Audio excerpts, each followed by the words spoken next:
Hi friends.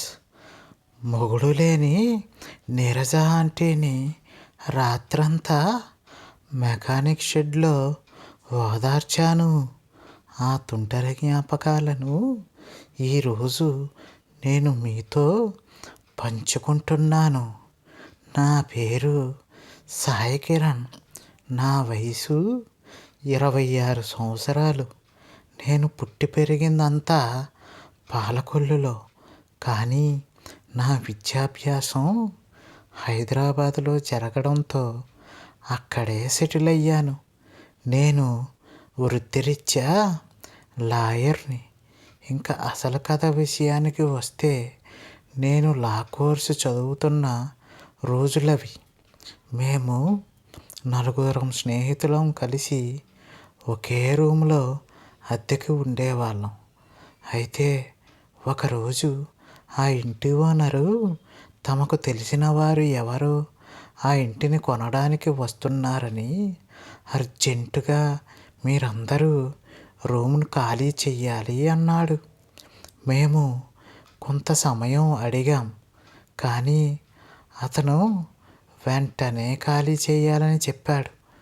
దాంతో ఇంకా చేసేది ఏమీ లేక అందరం ఉంటున్న రూమును ఖాళీ చేసి అందరం ఎవరికి వారే యమునా తీరే అన్నట్లుగా విడిపోయాం. నేను మాత్రం కూకట్పల్లిలో ఒక ఇంటిలో అద్దెకు దిగాను. అయితే గది మాత్రం చాలా చిన్నది. పైగా ఇంటి ఓనర్ వాళ్ళకి నాకు ఒకటే బాత్రూమ్. అది సందులో నుంచి వెళ్ళాలి. వాళ్ళ గదికి నా గదికి మధ్యలో ఒక తలుపు మాత్రమే అడ్డంగా ఉంది. ఇంటి అద్దె తక్కువగా ఉండటంతో ఎలాగోలా సర్దుకుందామని దిగాను. తీరా అద్దెకు దిగిన తర్వాత తెలిసింది నీరజ ఆంటీ భర్తను పోగొట్టుకున్న ఒక విడో అని. అయితే ఆంటీకి 2 పిల్లలు ఉన్నారు. కానీ వారి బాగోగులన్నీ నీరజ ఆంటీ భర్త తరపు వారే చూసుకుంటారంట. పిల్లలు కూడా వాళ్ళ నానమ్మ వాళ్ళ ఇంటి దగ్గరే ఉంటున్నారని నాకు చెప్పింది. ఇంకా నీరజ ఆంటీ ఒక్క చిన్న ప్రైవేటు ఉద్యోగం చేసుకుంటుంది. అయితే ఎలాగూ తను కూడా ఇంటి దగ్గర ఒక్క గదిలోనే ఉంటుంది కాబట్టి ఇంకో గదిని నాకు రెంట్కు ఇచ్చింది. అయితే నీరజ ఆంటీ మాత్రం బందరు లడ్డూలాగా భారీ యథాందాలను పెట్టుకుని ఒక నైటీ వేసుకుని ఎప్పుడూ టింగు టింగుమని తిరుగుతూ ఉంటుంది. దానికి తోడు మనిషి కూడా చాలా తెల్లగా ఉంటుందేమో. ఆ వీధిలో వచ్చే కుర్రాళ్ళందరూ ఆంటీ వైపు తుంటరి చూపులు చూసేవారు. పైగా మగదిక్కులేని ఆడది అంటే అందరికీ చులకనే. వాళ్ళని ఏదో విధంగా వాడుకోవడానికే చూస్తుంది ఈ పాడు సమాజం. అయితే నీరజ ఆంటీ తెల్లవారే 7 గంటలకల్లా ఉద్యోగానికి వెళ్ళిపోతుంది. మరలా సాయంత్రం 6 గంటలకు వస్తుంది. ఒకరోజు నాకు పరీక్షలు ఉండి తెల్లవారుజామునే లేచి గదిలో చదువుకుంటూ ఉండగా సడన్గా బాత్రూమ్ సందులో ఎవరో లైట్ వేసిన సౌండ్ వినపడింది. దాంతో ఎవరా అని నేను కిటికీలోంచి చూడగా నీరజ ఆంటీ టవల్ని చుట్టుకుని స్నానానికి బయలుదేరింది. ఆవిడ అలా వెళ్ళటంతో నాలో ఉన్న చిచ్చర పిడుగుగాడు నిద్ర లేచాడు. తన బాత్రూంలోకి వెళ్ళి గడియ పెట్టుకుని స్నానం చేస్తుంది. నేను సైలెంట్గా వెళ్ళి బాత్రూంకి ఉన్న చిన్న రంధ్రం ద్వారా ఆంటీ అందాలు అన్నిటినీ ఫ్రీ టికెట్లో దర్శనం చేసుకున్నాను. ఆంటీ నూలుపోగు కూడా లేకుండా స్నానం ఆడుతుంది. అలా ప్రతిరోజు చూసేవాడిని. నాకు అది ఒక దినచర్యగా మారిపోయింది. ప్రతిరోజు ఆంటీ అందాలను చూస్తున్న నేను ఎలాగైనా నీరజ ఆంటీని ఒక్క రాత్రైనా కసిగా అనుభవించాలని కోరిక నాలో బలంగా పెరిగింది.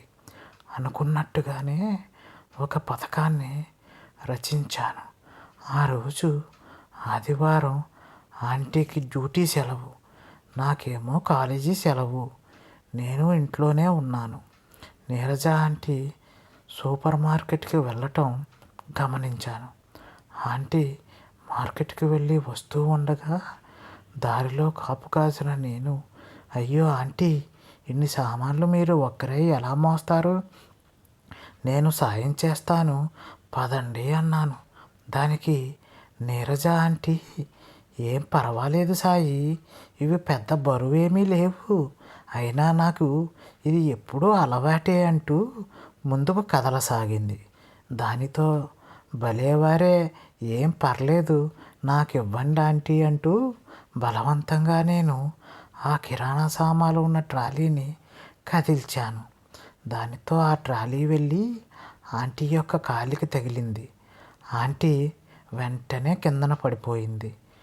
ఆంటీని నేను పైకి లేపి, సారీ ఆంటీ, మీకు ఏమైనా దెబ్బ తగిలిందా అంటూ ఆ పక్కనే ఉన్న ఎవరూ లేని మెకానిక్ షెడ్లోకి తీసుకుని వెళ్ళాను. దెబ్బలు ఏమైనా గట్టిగా తగిలాయా ఆంటీ అని అడిగాను. కాలు దగ్గర చిన్న దెబ్బ అయితే తగిలింది.